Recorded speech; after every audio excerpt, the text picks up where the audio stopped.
এই যে দেখো জিরে ফোড়ন দিয়ে আলুগুলো দিয়ে দিলাম। একটা ডিম দিয়ে কিভাবে ডিমের তরকারি বানানো যায়, আর সেটা 4-5 জন মিলে খাওয়া যায়, সেই রেসিপি আজকে তোমাদের সাথে শেয়ার করছি। এই যে দেখো আলুটা নুন হলুদ ছাড়া বেশ কিছুক্ষণ নাড়াচাড়া করে নেবো, এখন নুন হলুদ দেবো না।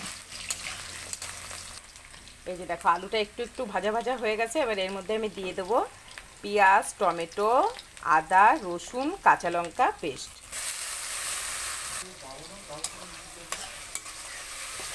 এই যে দেখো এবার ভালো করে মশলাটা নাড়াচাড়া করে নেব, একটু নাড়াচাড়া করব, তারপরে নুন হলুদ দেবো। নুন হলুদটা প্রথমেই দেবো না।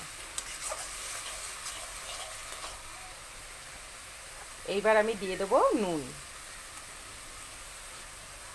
তারপরে দিয়ে দেবো হলুদ, আর দিয়ে দেবো সামান্য একটু চিনি। এবার ভালো করে নাড়াচাড়া করব।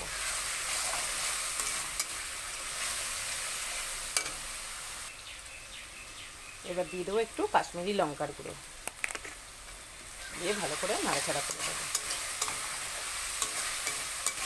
এইটা তরকারিটা ভাববে সবাই তো আমরা জানি না, এটা সবাই জানে ঠিক আছে। এইটা কি বলতো, চট জলদির জন্যে। আর যদি ঘরে কখনো সখনো একটা দুটো ডিম থাকে আর খাওয়ার লোক বেশি থাকে, তখন আমাদেরকে এই উপায়টা করতে হয়। বিশেষ করে আমরা মায়েরা, যখন আমাদের দুটো ছেলে মেয়েকে দিতে হয়, এবার বরকেও দিতে হবে, তখন দুটো ডিম নেই, তখন তুমি কি করবে? 4টে ডিম নেই, তখন এরকমভাবে তরকারি করলে রুটি, পরোটা, রাইসের সাথে খেতে ভালো লাগে।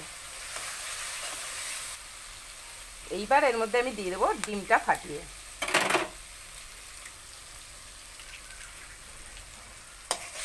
দিয়ে ভালো করে নাড়াচাড়া করে দেবো।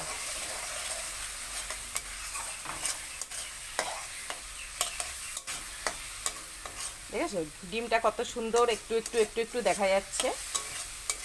এইবার এর মধ্যে মশলা ধোয়ার গ্রাইন্ডারটা ধুয়ে জল দিয়ে দেবো।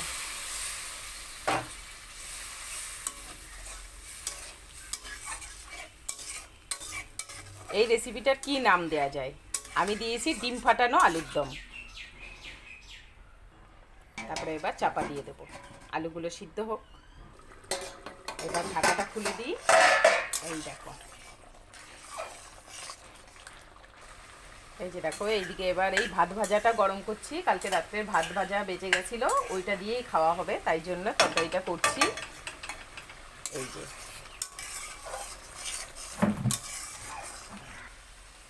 এই দেখো ঠিক এরকমভাবে পুরো রান্নাটা হয়ে গেল। নুন মিষ্টি চেক করে নামিয়ে নিলেই হয়ে যাবে। এদিকে আমাদের ভাত ভাজাটাও গরম হয়ে গেছে। এবার থালায় তুলে নিই। এই যে দেখো থালায় ভাত তুলে দিয়েছি। এইবার তরকারিটা দেবো। এই দেখো, তোমাদের কেমন লাগলো রেসিপিটি অবশ্যই জানাবে। এর কাইটা খেতে পরোটার সাথে জাস্ট দারুণ লাগে, আর এই রাইসের সাথে।